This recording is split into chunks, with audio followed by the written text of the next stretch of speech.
le monde tourne. Direction la Birmanie, refusant de tirer sur leurs concitoyens. Les informations pullulent. Tout de suite, voici les informations. C'est le moment d'ouvrir la page internationale avec Ealichi Dorelas depuis Boston, Massachusetts.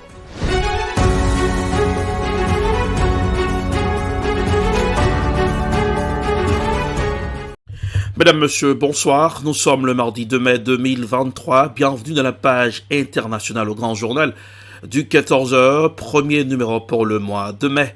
Depuis la newsroom dans la capitale des grandes universités du monde, Boston, Massachusetts, Ealichi Dorelas, pour présenter la page internationale.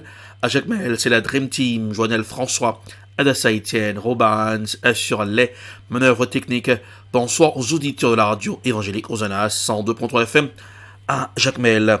Nous irons en France un 1er mai sous le signe de la violence. Les syndicats espéraient une mobilisation historique lundi 1er mai, un peu plus de 2 semaines après la promulgation de la réforme des retraites à Paris, Nantes ou Lyon. Des heurts ont été éclatés entre forces de l'ordre et manifestants, entraînant l'interpellation de 180 personnes, dont 53 dans la capitale. Voici un reportage à signer TF1. Un cocktail Molotov explose au milieu des policiers. 2 d'entre eux sont en flammes. Leurs collègues, sous des jets de pierre, essayent de les éteindre. Les 2 hommes se relèvent et sont évacués. À Paris, les affrontements entre forces de l'ordre et casseurs étaient très tendus aujourd'hui en début et fin de manifestation. Gaz lacrymogène, contre-pierres, cailloux et tout un tas de projectiles. Un sénateur en mission d'observation auprès de la police témoigne. Ils envoient des objets divers et variés de ce genre-là. C'est un marteau qui est envoyé tout à l'heure. C'est un commissaire qui l'a reçu tout à l'heure, le témoin là.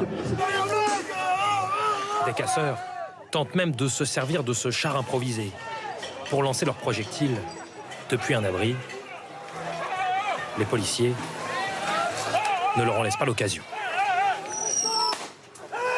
Plusieurs bâtiments ont été visés, des banques surtout et quelques commerces. Parfois, les casseurs arrivent à rentrer à l'intérieur. À Lyon, ils ont notamment pillé et saccagé ce supermarché. Plusieurs voitures ont aussi été brûlées. À Nantes, un grand panache de fumée plane au-dessus de la manifestation. C'est le parking du conseil départemental qui a été incendié. De nombreux policiers et gendarmes ont été blessés, souvent après avoir été atteints par des projectiles. Dans la capitale, il y a 19 blessés, dont un gravement brûlé. Plusieurs manifestants, on ne connaît pas leur nombre, ont aussi été atteints. En tout, les forces de l'ordre ont interpellé 291 personnes. Les syndicats promettaient un raz-de-marée. Aux États-Unis, la FDIC, agence fédérale en charge de garantir les dépôts bancaires aux États-Unis, s'efforce de trouver un acheteur pour une autre banque de taille moyenne qui a fait faillite. La First Republic Bank est la 3e banque qui s'effondre aux États-Unis. Voici un reportage à signer CGTN News. Il semble que les nouvelles ne cessent d'empirer pour le secteur bancaire américain. Cette fois-ci, il s'agit de la First Republic Bank basée à San Francisco. Ses actions ont chuté cette semaine après avoir admis que ses clients avaient retiré quelques 100 milliards de dollars de dépôts au cours du mois de mars. C'est la 3e banque de taille moyenne à s'effondrer aux États-Unis, après la Silicon Valley Bank et la Signature Bank. Que s'est-il passé? À ce stade, le refrain est familier. Les banques centrales des pays du monde entier ont considérablement augmenté leur taux d'intérêt dans l'espoir de freiner lentement l'inflation. Cependant, cette mesure a nui aux investissements en obligations que les banques avaient achetés lorsque les taux d'intérêt étaient beaucoup plus bas. C'est là que le bât blesse pour les banques de taille moyenne comme First Republic Bank qui s'adressent à des investisseurs fortunés. Aux États-Unis, la FDIC ne garantit ou n'assure les dépôts qu'à hauteur de 250 000 $.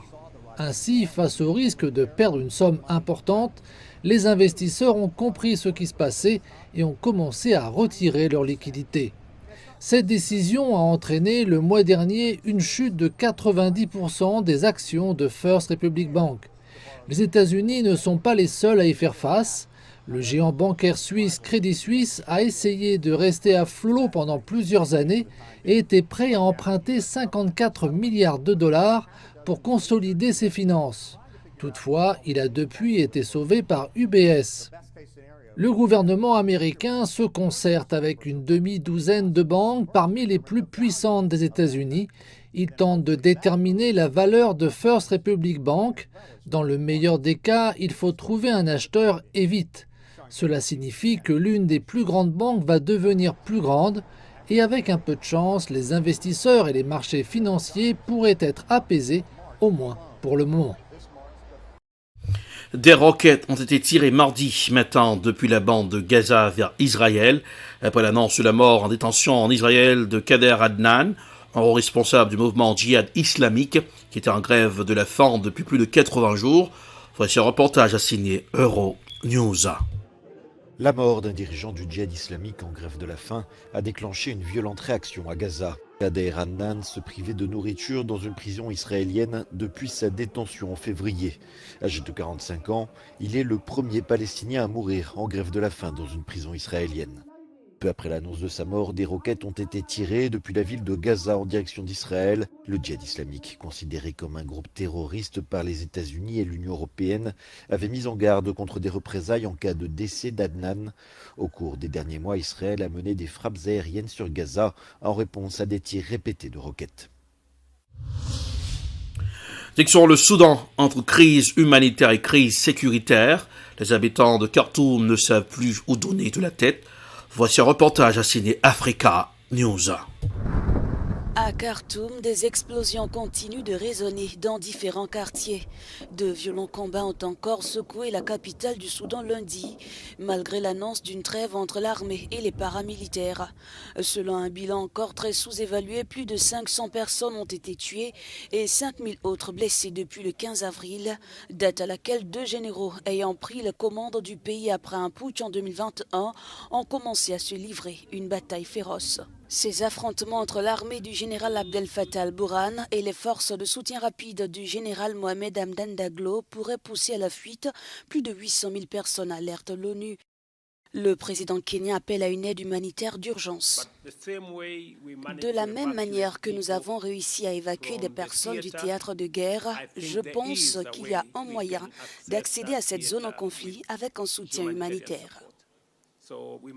Nous devons donc parallèlement réfléchir au cas où il y a un maintien du cessez-le-feu ou s'il n'y a pas de cessez-le-feu, que devons-nous faire? Car cela ne fait aucun doute qu'il y a des personnes là-bas qui ont besoin d'un soutien humanitaire.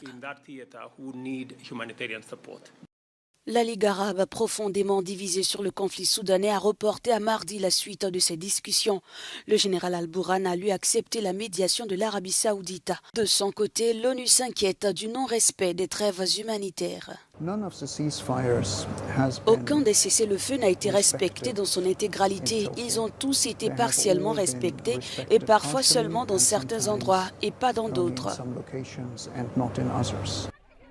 Pris de court par la violence des combats, déjà 75 000 personnes sont déplacées à l'intérieur du pays.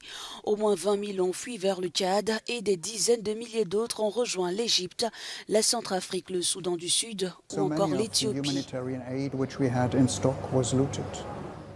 Une grande partie de l'aide humanitaire que nous avions en stock a été pillée.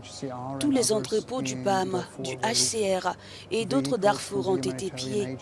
Les véhicules des agences humanitaires ont été pillés. Les bureaux de ma propre mission, l'UNITAMS, ainsi que d'autres agences dans la plupart des villes du Darfour ont été pillées. Même si elle n'a pas été respectée en intégralité, la trêve de 3 jours a permis l'évacuation des étrangers vivant au Soudan. Un navire américain a ainsi pu évacuer lundi plus de 300 personnes vers l'Arabie saoudite.